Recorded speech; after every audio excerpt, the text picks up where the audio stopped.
I'm sorry, I just noticed that I didn't have the microphone on. I'll try and start again here. Just giving you the information I provided. What I had showed there earlier on was the traffic monitoring installation in the back of the sharp sign. I had noted that there were no traffic generators between here and the site here, 481174. We're on State Highway 44, about 3 miles east of Agua Dulce, about 10 miles west of the town of Robstown. That's looking east towards Robstown. I commented that the primary distress we saw out here was longitudinal cracking, but I did show some of the alligator cracking back there at Station 0 that I was showing you earlier, right back there. I also noted that there is quite a bit of bleeding on the section, obviously, about 4 feet in each wheel path.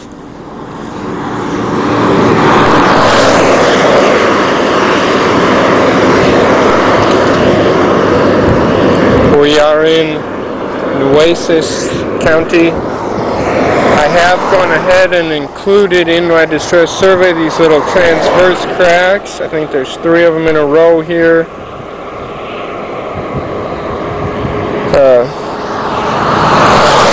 They're only 2 feet long, but based on my understanding of the revised distress survey procedures, we are supposed to include all transverse cracking and just note the appropriate lengths.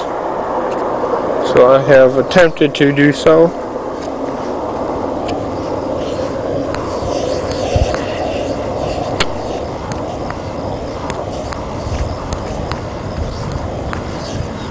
Here you can see some of the longitudinal cracking.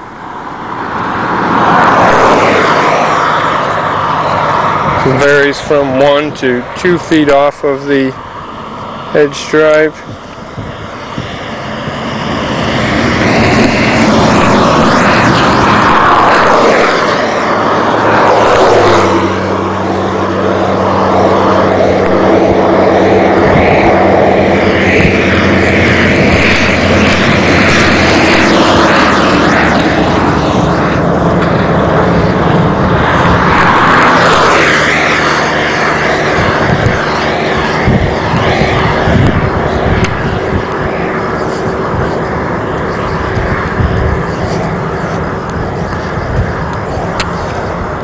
And you can see the longitudinal cracking remains fairly constant throughout the test section. Might be able to see it a little bit better as we walk back through the section. See, had mentioned it in the beginning there, the section is pretty well marked. We have gone ahead and touched up the crosses and numbers, as is our routine.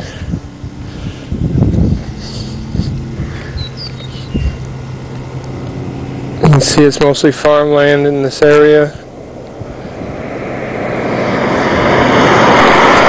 Go ahead then and walk back through the test site. You can see there's one crack that extends about 10 feet down the center line here.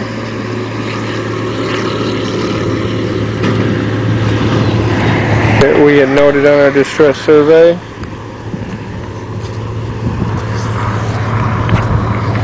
The longitudinal cracking is a little bit more visible from this direction.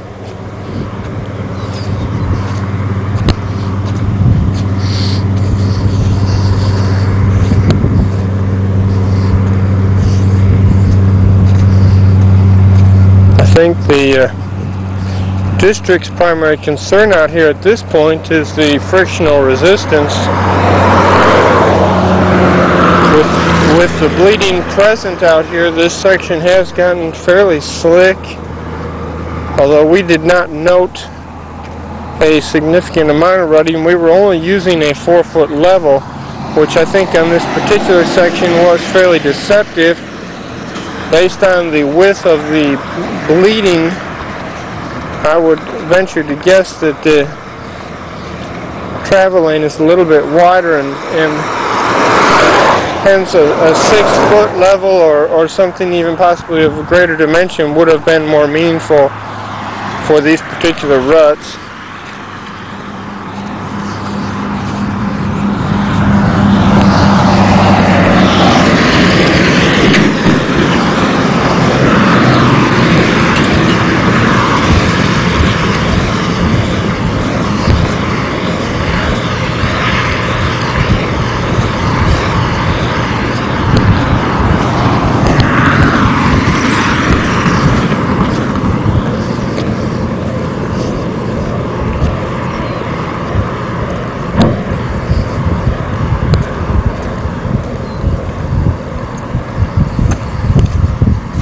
Again, you can see the transverse crack side commented on earlier. In our previous surveys, those would not have been included because they didn't go all the way across the lane, but based on the recent revisions, we are to show any transverse cracking and just note what lengths correspond to the various cracks.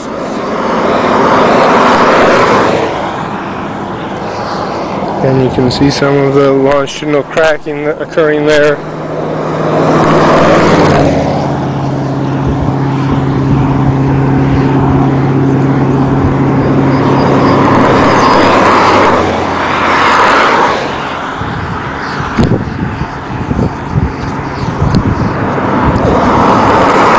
Again, this is the alligator cracking that I had noted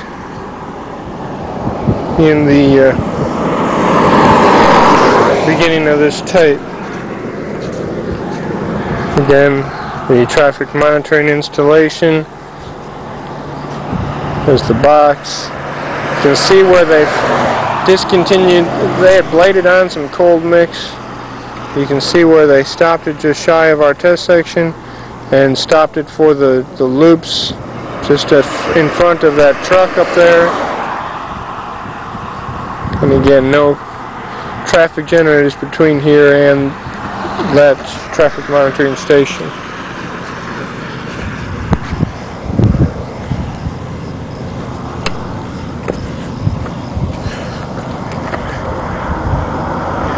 I'm not sure, I can't see this really good with a black and white monitor, but you may be able to see it in color. It says here, do not remove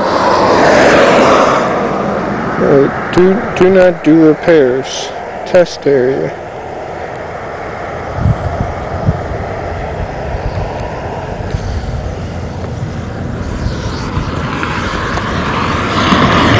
And that concludes the video for section 481174 here on